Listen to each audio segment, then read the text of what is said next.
I go again, using my imagination, wishing I were on vacation, wondering where I went wrong.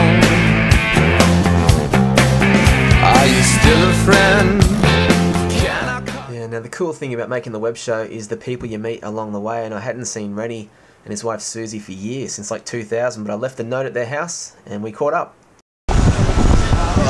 Here we are, New York City, West Village. Rene Lopez, how are you, bud? I'm really well. What's going on with you? Because we actually met each other in 2000, the year 2000, and now we're catching up again in 2007. It's bizarre. It is bizarre. What's been happening in your world? It took me about an hour to figure out who the hell you were. Sure. I got your little note. I'm like, who the hell is this? It was this guy in our house living in Nice, but we stolen some At first I thought it was like someone I met in Australia. I was like, Andrew, who the hell is that? And then, bam, got it together. Yeah, man, I love stories, so let's get into yours. Like, how did it all come about with you and your music? Well, I grew up in a musical family. My dad was a Latin musician, salsa musician here in New York City. So yeah, I grew up with my dad playing music and listening to salsa music and jazz, and that turned into everything else. Growing up with playing rock and roll bands, and rebelling against the music that my dad was into. And, yeah. And yeah, so I've been doing it for quite some time now. I've probably been playing gigs since 1989. Wow. Yeah. So what's it like for someone out there watching around the world to hear someone who's a New York local, like, this is the most amazing city in the world? What's it like to grow up in? Most amazing city, and this is the best neighborhood in New York. It's pretty awesome, right? Yeah. It's a killer neighborhood. Yeah. Man, I mean, I wouldn't live in any other city in the world. I don't think any city compares to this. You have everything, and it's definitely a very inspiring city for me to be in. Sometimes it beats you down and you want to get the hell out, and then as soon as you get out, you want to get back in it, you know? So yeah, I love it, and I'm happy to have a family. Yo, shut up! Hey, boy! Yeah. I'm happy to have my family here, and my son who's going to grow up in New York, and a little girl on the way who's going to grow up here, and I just love the diversity here too. You know, just in this neighborhood, all the great food here, all the different types of people here, all the great artists in this neighborhood, great musicians. On this block, there are at least 10 great musicians living on this block, you know? Have you got like a typical New York story where there's just been like a highlight or something amazing for you, where it's just been like a dream or something? Oh my God, I mean, there's probably 100 of them. Imagine. Yeah, I mean, I can't even think of what is an amazing... Who's someone you met here that's been like blowing your mind? Who's someone I met in New York? Oh my gosh. I've met so many people in New York. I remember one of the first gigs I played, where it was like there used to be a place called Nell's on 14th Street. And I was playing a gig there. I was young. I was like 20 years old, and it was like the hippest, coolest spot at the time. Right. And everybody was, you know, there was tons of celebrities there, and you know, I'm on stage, this little punk who couldn't sing worth a shit, but I just had balls, you know, I didn't give a fuck. I was there to shut my stuff. And, and I remember I got a little blown away when Quincy Jones walked in, and he sat right in front of me. I think he was with Russell Simmons at the time, but he was so fucked up. He was so coked out, as they did a lot in those days. But things like that would happen constantly, and then you just get used to it. You know, it just becomes part of life here in New York, and you know, everyone's doing the same thing. Some people at a, you know, more successful place than others, but you know, I remember the first time I met Prince. That blew me away. Wow. Yeah, I met him, and he signed a sheet of music for me, because I was in music school at the time, and that was a pretty big deal for me. And then I met him again once, and I was extremely drunk. I mean, I was really, really drunk, because I knew I was going to meet him, so I got really, really drunk.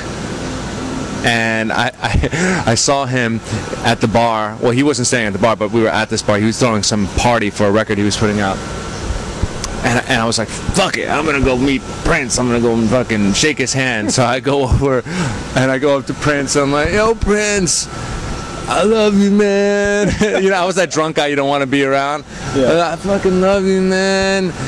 Sign of Time is my favorite record. It really influenced me. And I go to shake his hand, and he had this huge bodyguard with him.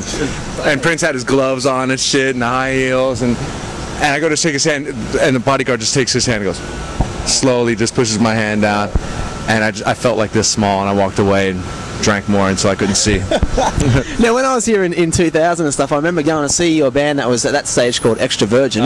So what's been happening since those days? I mean, you're doing your solo stuff now? Yeah, I ended up, I did an EP, then I did a solo record, and then I played drums in a band with Rogers, who's Roger Stevens, and this guy Royston Langdon, who used to have a band called Space Hog. Heard of them. And I played drums in a band with them. We never really made a record because I don't know why we didn't, but we were a great band. And I've worked as a drummer with other people like Joseph Arthur. We had a band called Holding the Void, did a record. And now, then I started playing solo shows. And now I'm recording a new record.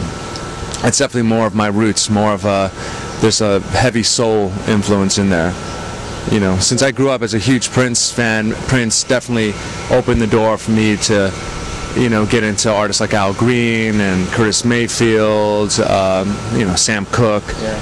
So I kind of started to really get back into those type of artists, and naturally I just started writing songs that were very influenced by that. So now, as we're sitting here on your steps outside your place in the West Village, you could get a call at any time because you're about to be a dad again, right? Again, Puerto Ricans don't mess around.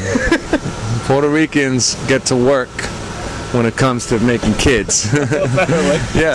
So what's? Make sure I don't have my ringer on though. Let me make sure. Yeah. Oh wait, I got a message. Hold on. Let's see. There's my little boy right there. On the phone. On the phone.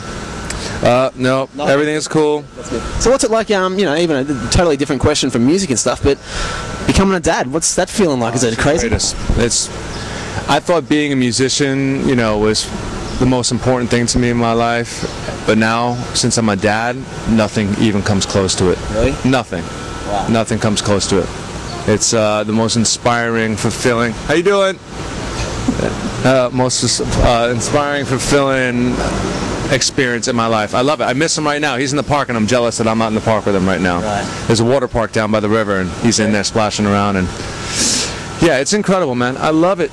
I feel I was always like, oh my God, I'm gonna have a kid. I'm not gonna have time to do my thing, do my music. And I have more energy now. Wow. Every time I go in the studio, I feel like, okay, You got someone to do it for. yeah, exactly. It's incredible, and I could see that he's so into music. So I play songs with him, and wake up in the morning, we sing songs, and it's amazing. Nice, man. Well, I make a show that's pretty much focusing on dreams and stuff. So I'd like to ask you, what's the ultimate dream for you if you could live it? I mean, I'm sure a part of it you're living right now. I'm living the dream right now. For you. It's all being in the present moment, right? I'm here right now. I'm playing music. I have a beautiful family. I live in such a great city. I have amazing friends. I love life, man. The dream is happening. Rock on. Now, advice you'd have for anyone out there that's, that wants to get into music or follow their dream or something, what would you say? Well, I say, for me, I've never been, I've never gotten the notoriety, as being a big musician, or you just do it to do it. If you love it and you have a passion for something, you do it. Don't let anyone tell you any different. Just keep doing it. Find a way to do it. You have to go and get some other job just to play music, do it. Cool. And then put that into your music. Yeah, rock on, man. And how do people find you on MySpace and your other stuff? So yeah, they could go to MySpace/Rene Lopez, RENELOPEZ.com, and then I have a website, ReneLopez.com. All right, man. Well, great to catch you 7 years later off the cuff walking by. Yeah, man. Andrew, good Thank to you. see you. Thanks a lot, brother. Cool, man. Yeah, so there we go, 7 years later, and as we finished up, his little boy just happened to come home. Here he is. This is Andrew. Hello. How are Say hello. you? Say, yo, Andrew.